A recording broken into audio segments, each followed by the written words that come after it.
Fala galera, beleza? Professor Wagner Graciano na área, mais uma vez aqui, História do Brasil para a ESA e hoje falando sobre expansão territorial no Brasil colonial. É isso aí, galera. O que vai acontecer? O Brasil, durante o período colonial, durante o período em que o Brasil era uma colônia de Portugal, vai acabar tendo seu território ampliado. O território brasileiro vai começar a se expandir para além da linha do Tratado de Tordesilhas. É isso aí. Linha do Tratado de Tordesilhas. Pô, mestre, mas que papo é esse aí de Tordesilhas? Ora, você não sabe por quê? Porque você não foi lá atrás e pegou a nossa primeira aula sobre expansão marítimo-comercial europeia. Se você tivesse pegado a aulinha sobre grandes navegações, a primeira aula, você saberia o que é o Tratado de Tordesilhas. Ora, o Tratado de Tordesilhas é um limite, uma linha imaginária que ela foi traçada a partir de uma contagem de 370 léguas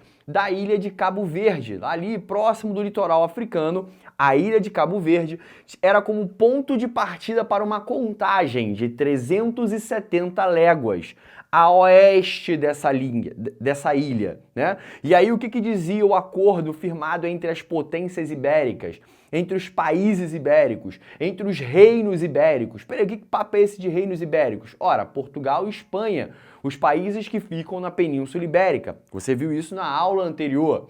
Ora, esses países ibéricos, Portugal e Espanha, definiram que a 370 léguas da ilha de Cabo Verde, uma linha imaginária, um meridiano, seria traçado de alto a baixo. Tudo aquilo que ficasse a oeste dessa linha seria da Espanha. Tudo aquilo que ficasse a leste dessa linha seria de Portugal. E assim, olha aqui o que nós temos. Aqui nós temos uma parte da América do Sul, né? Temos aqui uma parte da América do Sul que você conhece como o Brasil. Ora, aqui, imagine a ilha de Cabo Verde. 370 léguas batia aqui. Uma linha imaginária de alto a baixo foi traçada. Tudo que ficava a leste seria de Portugal. Com isso, Portugal passou a ter direito a explorar as terras que hoje você conhece como o Brasil. Só que o Brasil do Tratado de Tordesilhas, o Brasil que tinha essa linha como limite para a exploração portuguesa, não chegava ao que hoje a gente conhece, por exemplo, como a Amazônia. Olha aqui, a Amazônia. Ou também, vamos lá, o Mato Grosso. E também, vamos falar um pouquinho também aqui, ó, o Rio Grande do Sul. Então essas áreas não estavam nas mãos de Portugal para que os colonos portugueses pudessem explorar. Mas durante o período colonial, a exploração portuguesa vai chegar até essas regiões. A colonização portuguesa vai sair do litoral e vai expandir rumo ao interior, ou seja, um outro termo que você pode pegar na sua prova, a interiorização da colonização do Brasil. Por que isso? Ora, diz a história que a colonização portuguesa, ela começa no litoral. Os colonos estão no litoral. Existe um padre jesuíta chamado Antonil. Esse cara, ele é conhecidíssimo dentro da história do Brasil. Antonil, história do Brasil. Até rima, né? Quem era esse padre Antonil? O padre Antonil era um padre jesuíta que andou pelo Brasil durante o período colonial. E segundo o padre Antonil, os colonos portugueses andavam pelo litoral, exploravam o litoral como caranguejos, sempre de um lado para o outro, evitando a interiorização. Mas por que isso? Ora, porque o interior do Brasil era inóspito, era temido. Muitos colonos temiam adentrar o interior devido às diversas tribos indígenas que haviam no interior. E muitas delas, agressivas, matavam colonos, agrediam colonos. E aí, o interior do Brasil não era muito desbravado. O litoral não. O litoral foi muito explorado pelos colonos. Mas, em certos momentos da colonização, esses colonos começam a sair do litoral e começam a adentrar o interior, começam a explorar o interior, ao ponto de passar da linha do Tratado de Tordesilhas, do limite de Tordesilhas, chegando a terras que não pertenciam a Portugal por esse tratado, terras que pertenciam à Espanha. Agora, quais foram os fatores? Prestem bem atenção. quais foram os fatores que geraram essa expansão do litoral para o interior e até mesmo para além do Tratado de Tordesilhas? O que fez Portugal avançar a sua colonização? Quais foram os fatores? É isso que nós vamos ver aqui agora. Porque vai que você chega na sua prova e você se depara com uma questãozinha dessa, né? Dos fatores que geraram a interiorização da colonização, dos fatores que fizeram a colonização portuguesa adentrar rumo ao interior, dos fatores que geraram a expansão do território brasileiro durante o período colonial. Marque a correta. E aí você tem que saber. O que gerou a expansão do território brasileiro? Ora, a União Ibérica. Tu sabe o que foi a União Ibérica? É lógico que você sabe, porque você pegou isso na nossa aulinha anterior. Ora, uma aula anterior a essa é a aula sobre a União Ibérica. A União Ibérica foi um evento que durou de 1580 até 1640. Olha aqui, ó. Período que durou a União Ibérica. O que foi a União Ibérica? O domínio da Espanha sobre Portugal e suas colônias. Ou seja, durante a União Ibérica, houve um desuso,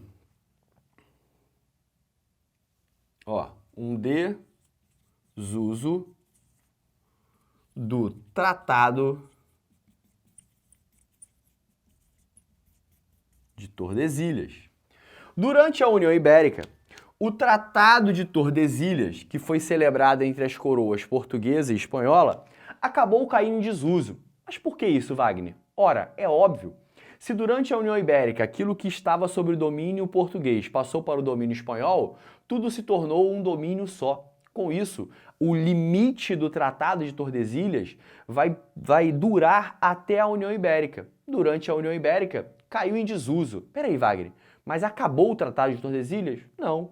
O acordo continuava entre as duas coroas, só que agora os dois tronos estavam na mão de um só, da coroa espanhola. E com isso, não havia mais necessidade de se respeitar tal tratado, porque o que era de um, agora era de outro. E com isso, caiu em desuso o limite ou a fiscalização para os limites do Tratado de Tordesilhas. Com isso, muitos colonos se sentiam à vontade para passar para um lado e até mesmo para o outro lado. Ou seja, caiu em desuso o Tratado de Tordesilhas. E com isso, a interiorização vai ocorrendo. Inclusive, colonos portugueses passando para além do Tratado de Tordesilhas, devido ao desuso desse tratado que ocorreu durante a União Ibérica. Inclusive, isso aqui foi uma questão que caiu recentemente na prova da ESA.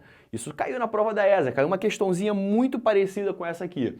A ESA perguntou qual foi o tratado, né? Qual foi o tratado que teve duração até a União Ibérica. Ora, o Tratado de Tordesilhas, né? A linha do Tratado de Tordesilhas, o meridiano do Tratado de Tordesilhas era o gabarito. Legal? Outro fator que contribuiu para a expansão do território colonial brasileiro foi a prática da pecuária. A criação de gado, por exemplo, chega ao litoral para atender o colono. Prestem atenção, a pecuária foi uma atividade que entra no Brasil para atender o colono. Hoje a gente sabe que a pecuária é uma das grandes atividades da economia brasileira, buscando o mercado externo ou a exportação. Mas quando a pecuária entrou no Brasil, não era assim. A pecuária entrou no Brasil para atender o mercado interno, ou seja, o colono, com carne, com leite, com couro e força para movimentar os engenhos da época. Sendo assim, a pecuária chega para se tornar uma atividade do litoral. Só que no litoral brasileiro existia uma outra atividade que dava muito, mas muito mais dinheiro para a coroa portuguesa, que era a produção de açúcar ou a lavoura açucareira. Com isso, Portugal decide: pecuária no litoral não pode. Quem quiser criar gado no litoral com fins comerciais não pode mais, porque litoral é lugar de plantar cana-de-açúcar, litoral é lugar de produzir açúcar. Com isso, olha o que vai acontecer com a pecuária ou com a criação de gado. A criação de gado vai ser expulsa para o interior. Olha aqui, ela é expulsa do litoral e vai chegar a se tornar uma atividade do interior do Brasil.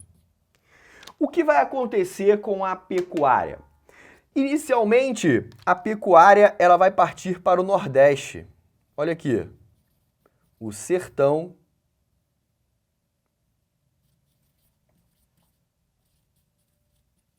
do Nordeste, passando por Minas Gerais e chegando ao Rio Grande do Sul. Olha aqui o caminho que a pecuária vai percorrer, sempre rumo ao interior.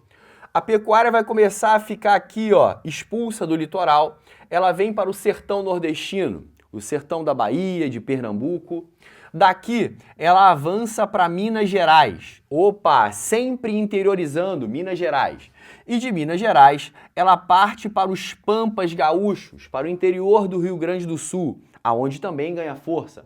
Sempre como uma atividade do interior. Então, a prática da pecuária ajuda a interiorização da colonização do Brasil. Assim também como as missões jesuítas. Você viu comigo quem foram os jesuítas na aula sobre o governo geral. Jesuítas, missão da igreja para converter o índio, para catequizar o índio. Ora, e aonde é que estava o indígena? Aonde estavam as tribos indígenas? No litoral? Não, no litoral não. Os indígenas foram expulsos pela colonização para o interior do país. Por quê? Lá eles podiam viver em paz. No litoral, eles eram mortos ou eram escravos diante das guerras que ocorriam com os colonos. Então, as missões jesuítas muito contribuíram para a interiorização do país, quando elas buscavam converter indígenas nas tribos do interior, né? O que acontecia? Os jesuítas chegavam aqui, ó, no litoral, né, em vários lugares aqui do litoral, e rapidamente buscavam as tribos indígenas para catequizar. Aonde estavam essas tribos? Ora, essas tribos estavam no interior. E aí os jesuítas iam ocupando todo o extenso interior, né? A busca de tribos indígenas para catequizar. Com isso, os jesuítas adentravam ao interior, começavam a ocupar o interior, fundar suas escolas. Você viu comigo que os jesuítas utilizavam a sua estratégia de montar escolas, atrair os pequenos índiozinhos, os indígenas pequenos e também colonos, né, incentivando, né, essa mistura entre colonos e índios, né, o casamento para favorecer a colonização. E uma região que muito recebeu, olha aqui, ó, muito recebeu missões jesuítas foi a região amazônica, né? A região amazônica tem uma forte influência da ocupação jesuítica, ok? Então, buscando converter os indígenas, os jesuítas contribuíram para a ocupação do interior do Brasil. Mas tem uma informação importante. Que informação importante é essa? Ora, quando o jesuíta chega para conviver com o indígena, para estar com o indígena, para converter o indígena e aculturar o indígena. Peraí, o que é aculturar, Wagner? Aculturar é colocar uma cultura sobre a outra, né? O jesuíta chega com a cultura europeia, com a fé, né, cristã europeia e vai colocar sobre a cultura indígena, a fé indígena. Ele vai aculturar o índio e preparar esse índio para conviver com o europeu. Bom, quando o jesuíta chega e começa a se relacionar com esse indígena, esse jesuíta vai começar a entender que esse indígena, esse nativo, ele tem um conhecimento que eles não têm lá na Europa, né? Um conhecimento de plantas e comidas que curam, que alimentam e que fortalecem o corpo humano que os europeus não conhecem, né? Remédios extraídos da mata, da floresta, alimentos extraídos da floresta que eles não conhecem e que são saborosos, são eficazes para curar. O jesuíta começa a ver que o indígena adentra a mata, pega uma planta, pega um cipó, pega uma raiz, faz um remédio, dá para o amigo, dá para o colega e no outro dia o cara já está bom, está zero. Uma ferida, uma folha que se coloca em cima, no outro dia está seca. O jesuíta fica admirado com isso e vê que pode ganhar dinheiro com esses remédios, com esses alimentos. E por isso, os jesuítas começam a explorar esse conhecimento indígena com o objetivo de ganhar grana com isso, dinheiro com isso, obter lucro. Daí nasce isso aqui, ó. A busca, olha aqui, a busca pelas chamadas drogas do sertão. Quando eu falo droga, eu não estou falando de cocaína, crack, maconha ou coisa que o valha, não estou falando nada disso. Droga, eu estou falando de remédio, remédio que cura, plantas extraídas da natureza com o objetivo de curar o homem, né? E o jesuíta começa a ver que o índio tem esse conhecimento e o jesuíta começa a explorar esse conhecimento indígena. E assim, os jesuítas começam a se lançar nessa atividade. Que atividade? A busca pelas drogas do sertão. Peraí, o que são drogas do sertão? Também conhecido como extrativismo vegetal, é a mesma coisa. O que é o extrativismo vegetal ou a busca de drogas do sertão? São alimentos, remédios, né, que fazem parte do conhecimento indígena da natureza. Remédios e alimentos extraídos da mata, da natureza, e que vão começar a ser utilizados com fins comerciais, primeiramente pelos jesuítas e depois por outros homens que vão ter contato com esses produtos e ver que, adentrando a mata, eles podem obter esses produtos e ganhar dinheiro com eles. Ou seja, a busca pelas drogas do sertão acaba se tornando uma atividade bastante lucrativa durante o período colonial e também muito contribuindo para a interiorização. Por quê? Ora, o cara está lá no litoral, o colono está no litoral e começa a saber que lá no interior tem remédios e alimentos como, por exemplo, o guaraná, a baunilha, a castanha, que dão dinheiro, dão grana. Então eles começam a adentrar a mata. Peraí, quem tem um conhecimento de onde está ou estão esses produtos? Ora, o indígena. Então esse colono adentra a mata, começa a entrar em contato com tribos indígenas e obter esses produtos. E nisso de vai e volta, vai e volta, vai e volta, e rola um clima com uma índiazinha aqui, rola um clima com uma índiazinha ali, e tá lá um bebezinho nascendo, e tá lá uma nova família sendo gerada. Entre quem? Entre europeus, entre colonos e nativos. E assim, o interior do Brasil começa a ser ocupado, né, através da presença desses exploradores de drogas do sertão ou do chamado extrativismo vegetal. E a colonização vai adentrando para, né, o interior do Brasil. Legal? Agora, uma região que muito teve drogas do sertão. Teve não, tem. O mundo inteiro está lá, né, pesquisando, buscando a cura para doenças através de plantas. A região amazônica, uma região que teve grande influência do extrativismo vegetal para ser ocupada, foi a região amazônica. Pega isso aí, tá legal? Envio de tropas militares. Espera aí, o que são tropas militares? Homens armados. Com o objetivo de quê? Garantir a posse de determinadas regiões, né? Por exemplo, vou citar um exemplo aqui, né? Sempre que Portugal chegava a uma determinada região nova e queria garantir a posse daquela região, o que os portugueses faziam? Colocavam ali plantados homens armados, né? Homens armados para garantir o seu interesse naquela região. Vou citar um exemplo. Olha aqui, ó. O Rio Amazonas. Rio Amazonas. Os portugueses chegaram ao Rio Amazonas. Rio largo, vários afluentes, navegável. Opa! Gostamos desse lugar aqui. Precisamos garantir o nosso domínio sobre o Rio Amazonas, a navegação e a exploração sobre o Rio Amazonas. Ora, o que Portugal vai enviar para lá? Homens armados, tropas militares. E com isso, a exploração portuguesa vai adentrando ao interior e até mesmo ultrapassando os limites do Tratado de Tordesilhas. Legal? Outro fator que contribuiu para a expansão do território, a expansão para além de Tordesilhas, foram expedições diversas, com motivos diversos para explorar, desbravar e conhecer melhor o interior do Brasil. Essas expedições, prestem bem atenção, hein? Essas expedições estão divididas em entradas e bandeiras. Espera aí, o que foram as entradas e o que foram as bandeiras?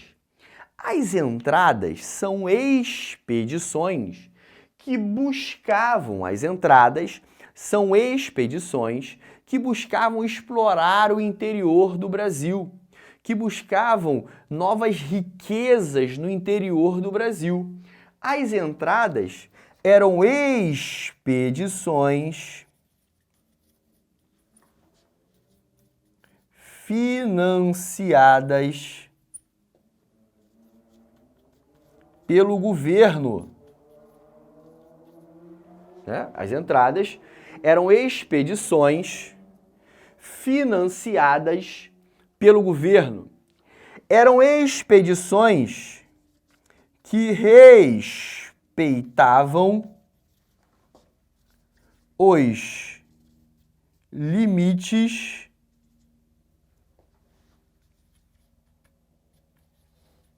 de Tordesilhas.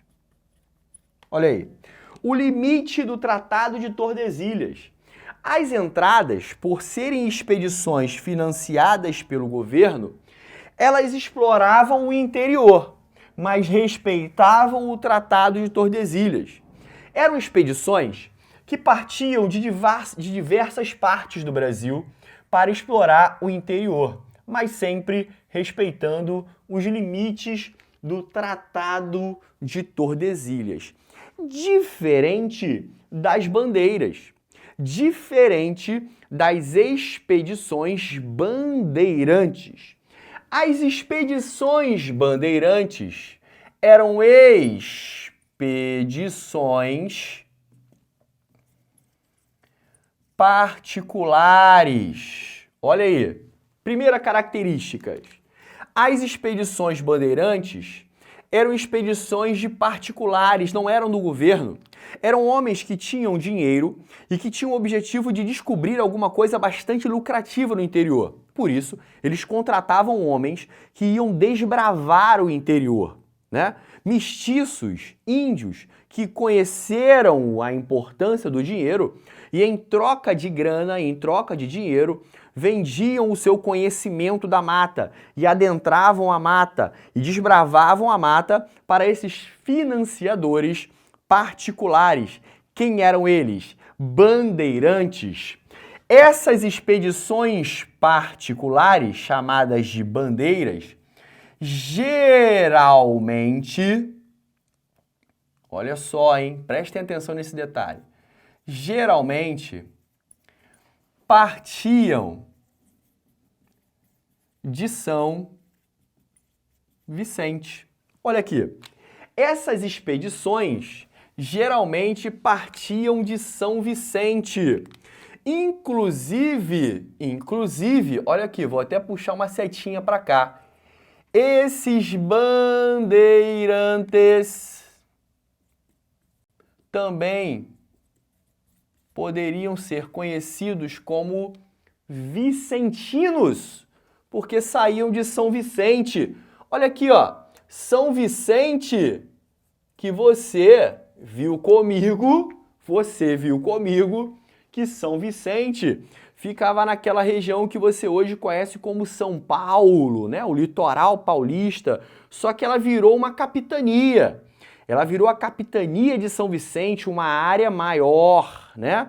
E muitos desses bandeirantes que partiam de São Vicente saíam lá de São Paulo. Tu lembra de São Paulo? A vila de São Paulo, o colégio de São Paulo, né? A cidade de São Paulo, né? Lembra disso que eu falei lá no governo de Duarte da Costa sobre a fundação do Colégio de São Paulo, o Colégio Jesuíta, que vai gerar um povoado, uma vila, uma cidade posteriormente? Então, lá de São Paulo, lá de São Vicente, partiam os bandeirantes, partiam os vicentinos, partiam esses paulistas. Olha só, quem eram os bandeirantes? Os bandeirantes eram os vicentinos, saíam de São Vicente. Quem eram os bandeirantes? Eram os paulistas. Os bandeirantes saíam daqui, olha aqui, olha só, vem comigo. Os bandeirantes saíam daqui para desbravar o interior do Brasil. Só que um detalhe, olha só, os bandeirantes, por serem uma expedição particular, eles não respeitavam o Tratado de Tordesilhas. Olha só, não respeitavam o Tratado de Tordesilhas. Olha aí, ó. Eles não respeitavam o Tratado de Tordesilhas. Eles simplesmente avançavam diante de interesses diversos. E olha só o que eu tenho para você aqui, ó. Prestem bem atenção. Olha só o que a gente pode falar sobre as expedições bandeirantes. Muito importante isso aqui para você. As expedições bandeirantes partiam para o interior do Brasil diante de diversos interesses. Que interesses eram esses que esses particulares tinham no interior? Por exemplo, existia um tipo de expedição bandeirante que era organizada para buscar metais preciosos ou minerais preciosos, como o ouro. Minerais preciosos, eu acho que é um termo mais completo, né? Porque buscava ouro, prata e pedras preciosas também, como, por exemplo, o diamante, que foi encontrado no Brasil. Ora, essas expedições que buscavam minerais preciosos, como, por exemplo, o ouro, prata, diamante e outros, era conhecida como a expedição prospectora. O que era uma expedição bandeirante prospectora? É aquela que buscava minerais preciosos no interior do Brasil. Inclusive, foi em uma dessas expedições prospectoras que foi descoberto no final do século XVII, aqui no Brasil, o ouro. Legal? Outra informação importante: expedições apresadoras. O que eram as expedições apresadoras? Olha só o que ela vai fazer.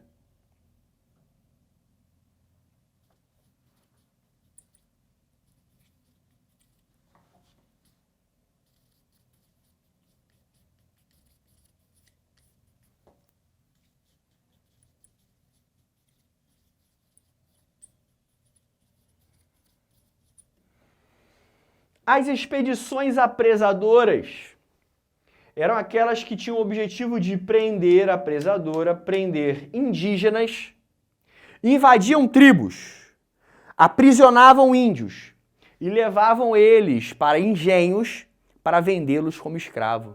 Peraí, mas pode isso, Wagner? Opa, só pela guerra justa. Pô, mas e os caras faziam isso? Faziam e muito, né? Muitos bandeirantes se lançavam a essa atividade com o objetivo de ganhar grana, ganhar dinheiro. Invadiam várias tribos, prendiam homens, mulheres, crianças e levavam para engenhos para vendê-los como escravos, mão de obra escrava. Isso acontecia muito aqui no Brasil.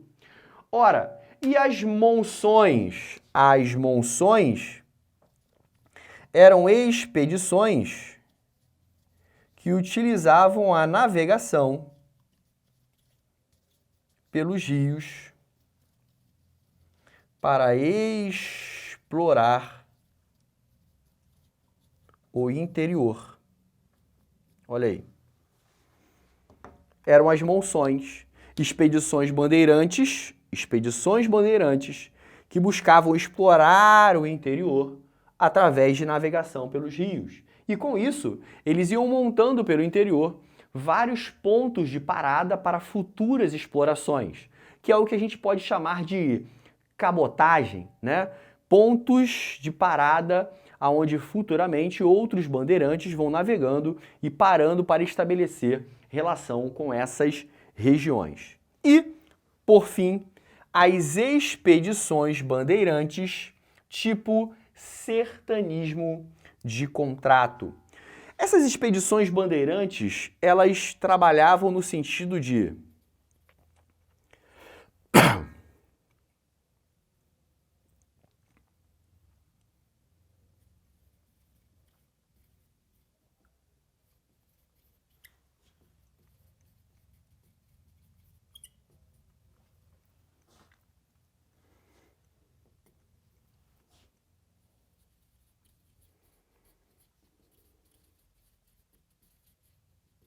prestem atenção.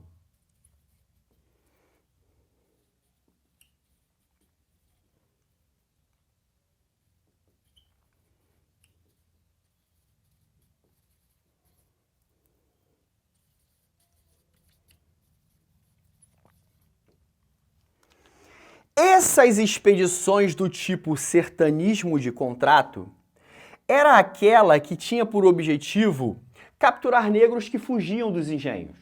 Muitos negros se organizavam e fugiam dos engenhos, buscando um lugar onde eles pudessem viver em liberdade. Muitos deles fugiam e formavam aquilo que a história chama de quilombos. Por exemplo, um importante quilombo é simples, é só eu perguntar para você, quando eu falo de quilombo, um quilombo famoso, um quilombo importante, qual é o primeiro que vem à sua mente? Ora, quilombo dos Palmares, né? Lá em Alagoas, olha aqui, né? Quilombo dos Palmares. Por exemplo, o quilombo dos Palmares é um exemplo típico, de resistência negra. Olha aqui, ó. Resistência negra. Não foi isso que você aprendeu na escola? Né? O Zumbi dos Palmares, né? Um líder, né, que lutou contra a escravidão negra no Brasil. Não foi isso que você aprendeu na escola? Então, o líder do Quilombo dos Palmares. Então, o Quilombo dos Palmares é um exemplo típico de resistência à escravidão negra no Brasil. Agora, quer um exemplo de resistência à escravidão indígena? Olha aqui, ó. A Confederação dos Cariris. O que é a Confederação dos Cariris? Ora, a Confederação dos Cariris, um movimento que ocorreu lá no Rio Grande do Norte, né, de resistência, olha aqui, resistência indígena. Várias tribos indígenas se uniram lá no Rio Grande do Norte, lá no Nordeste, para lutar contra o escravismo colonial. Olha só, e daí nasce a Confederação dos Cariris, um outro movimento que será combatido por uma expedição sertanismo de contrato. Aí você chega na sua prova e você vê a sua prova cobrando para você a seguinte situação. Podemos destacar como um grande nome do bandeirismo sertanismo de contrato, ou um grande nome do sertanismo de contrato aqui no Brasil. Ora, vamos destacar o cara que combateu esses dois movimentos. Olha aqui, combateu esses dois movimentos. Quem foi o cara que combateu tanto o Quilombo dos Palmares, que destruiu o Quilombo dos Palmares, e também combateu a Confederação dos Cariris? Foi o bandeirante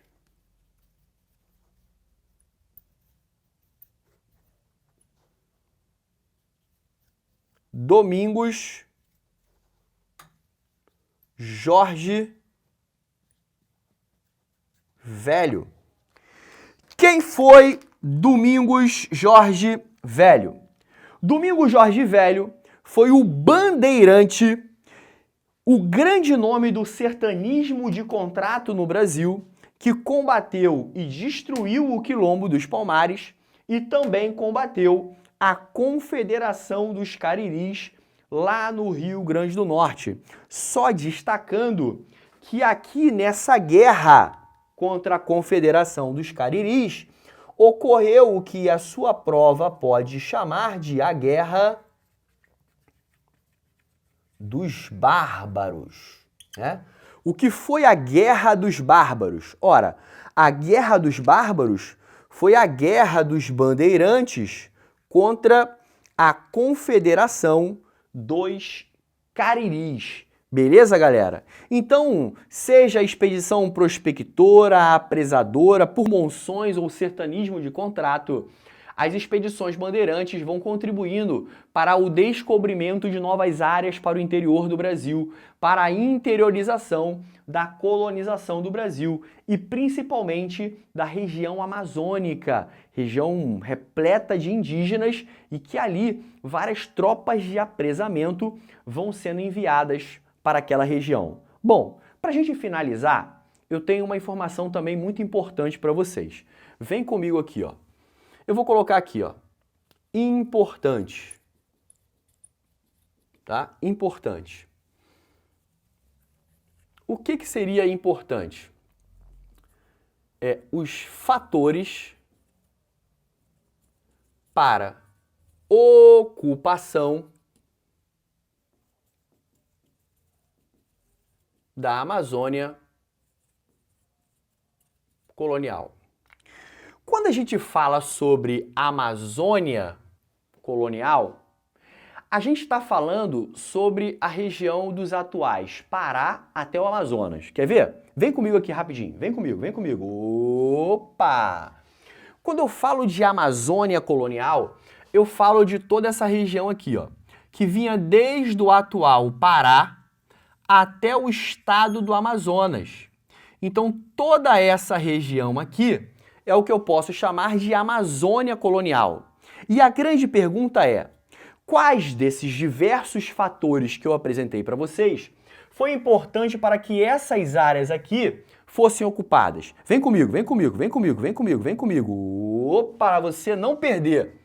Que fatores são esses? Quais foram os fatores que fizeram com que a Amazônia colonial fosse ocupada? Olha aqui, ó. Extrativismo vegetal. Mas qual? Vamos lá. Qual outro fator que pode ter contribuído? Missões jesuítas. Tem mais, Wagner? Tem. Olha aqui. Ó. Outro fator.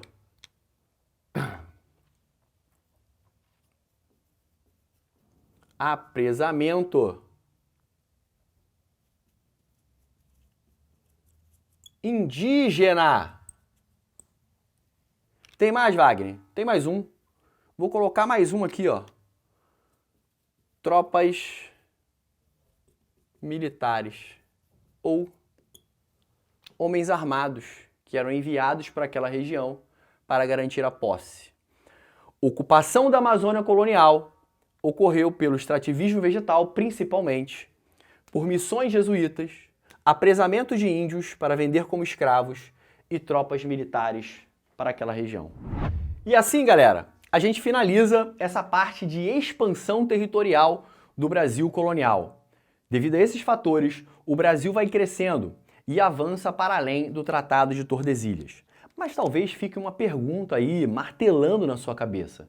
Mas espera aí, Portugal vai avançando sobre terras que não pertenciam a ela? E será que ninguém vai falar nada? Será que ninguém vai chegar para discutir isso? Como é que vai ser essa questão? Porque até então já se sabia até onde as terras de Portugal iam, até o Tratado de Tordesilhas. Mas e agora? Para onde vai, até onde vai os limites de Portugal? Bom, essa pergunta a gente vai responder no próximo vídeo sobre tratados e fronteiras, ou seja, novos tratados para determinar novas fronteiras do Brasil colonial vão ser assinados. Mas que tratados são esses? Como é que vai se desenrolar isso? Te espero no próximo vídeo. Valeu, galera! Forte abraço, fé na missão!